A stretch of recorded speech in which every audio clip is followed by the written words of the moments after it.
So today we are going to begin with writing skills, and the first writing skill that we are going to see is letter writing. So first we'll understand what is letter writing.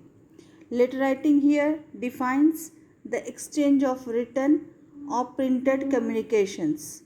Also we can say letter writing is a very important activity in our daily lives, whether it be for business purpose or for personal purposes. So this is what about letter writing. So we have two types of letters, that is formal letter and informal letter. So we'll speak about them separately in the coming up slides. Okay, first we'll see what is a formal letter. Formal letters are letters to people who we don't know on a personal level. In other words, students, you note down that there is a spelling mistake here in the slide. OTHER, other spelling. Okay. In other words, formal letter are also known as business letters.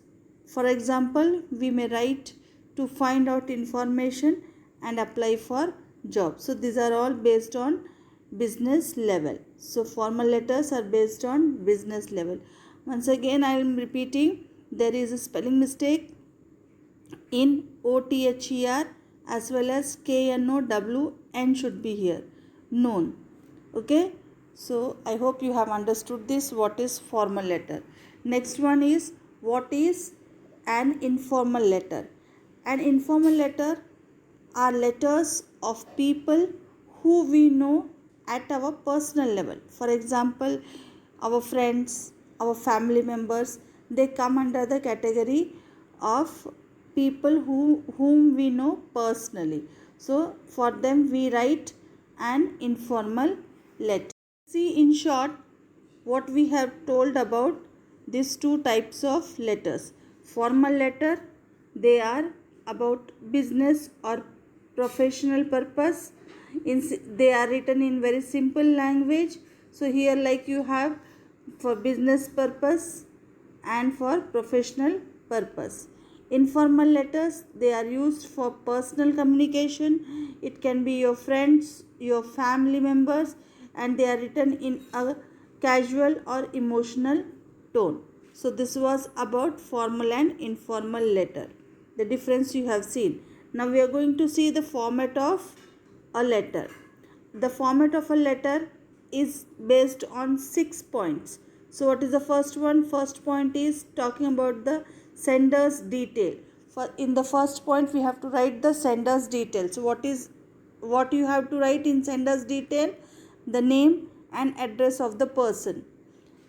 Second, you have to write the date. For example, take it like 2nd March 2020. So you have to write it in a proper manner. 2nd March 2020, you have to write it completely.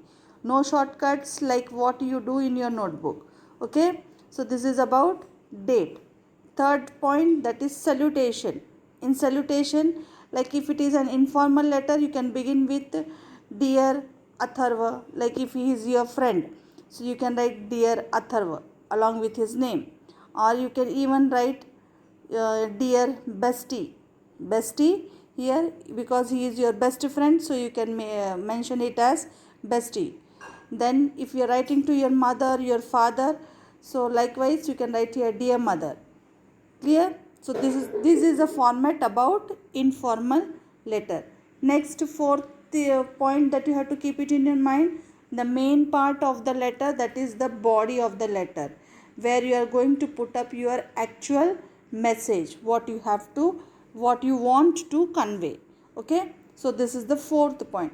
Fifth point, that is the complimentary clause, or at the end, towards the end, what you are going to write.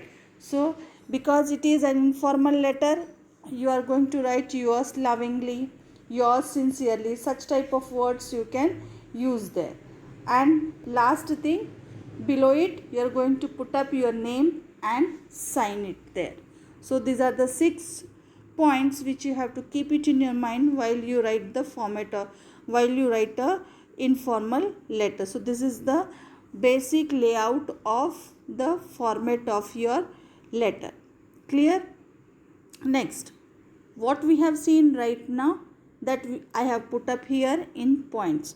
How to write an informal letter. So let us first understand the format of an informal letter. What we have seen right now is put up here in 6 points or 6 things that you have to keep it in mind.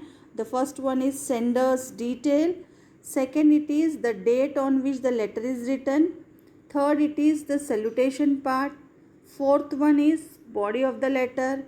Fifth is complimentary clause, and the last one is sender's name and signature. Now one more thing that you have to keep it in your mind is, while you are writing all those 6 points in a sequence, they are to be written on the left side of your page, so close to the margin. So keep it in mind that everything should be written close to the margin towards the left side of your page. Okay, and for writing the body of informal letter, please you have to keep the below points in your mind. So what are the points that you have to keep it in your mind? You should use a casual tone while writing. Means it can be hi, hello, that can be mentioned there. You can use contractions here. Now contractions means, like, instead of writing have not, you can write it haven't. So this can be done. You can use exclamatory sentences. How are you? You should write it in an active voice. So the sentences should be written in active voice, and there is no such a strict rule to divide your body into 3 paragraphs. So you can finish up your letter within 2 paragraphs also. There is no rule that it should be strictly followed, that you have to make many paragraphs and complete the letter. So this was all about how to write an informal letter. Next, what all things that you have to keep it in mind while writing a formal or a informal letter. So if you are writing the salutation part of informal and formal letters, what things you have to keep it in mind? Let us see. For informal letters, if it is your blood relations, like your older ones or your elder brother, etc., so you have to write for them respected, or your grandfather, grandmother, for them you have to write respected. The next, if they are your blood relations and they are younger ones, younger to you, smaller than you, then you can write my dear, or you can even write only dear. And if it is your friends, relatives, there again you can write dear, my dear, the same as for the younger ones. And when you move on for formal letters, if you are writing to a postmaster, a police officer, editors, you have to write sir, or if it is a lady, you can go for the word madam. For government officials, again you can repeat the same thing, sir and madam. For principals and head of the institutions, you have to use the word respected sir or respected madam. And for any other person, you are supposed to write again sir or madam. Hope you understood the salutation part. Next, for formal and informal letters towards the concluding part. That was the salutation what we have seen in the previous slide. Now, if you are concluding your letter towards the end, if it is an informal letter, you can add the words for your friends and near ones, yours sincerely or sincerely yours. For relatives and friends, yours affectionately, yours lovingly, etc. can be added. Okay. And for formal letters, if you are writing to principal, headmasters, then it should be yours obediently. And if for government officials, editors, shopkeepers, yours faithfully, yours truly. Okay. I hope you have understood both the things separately.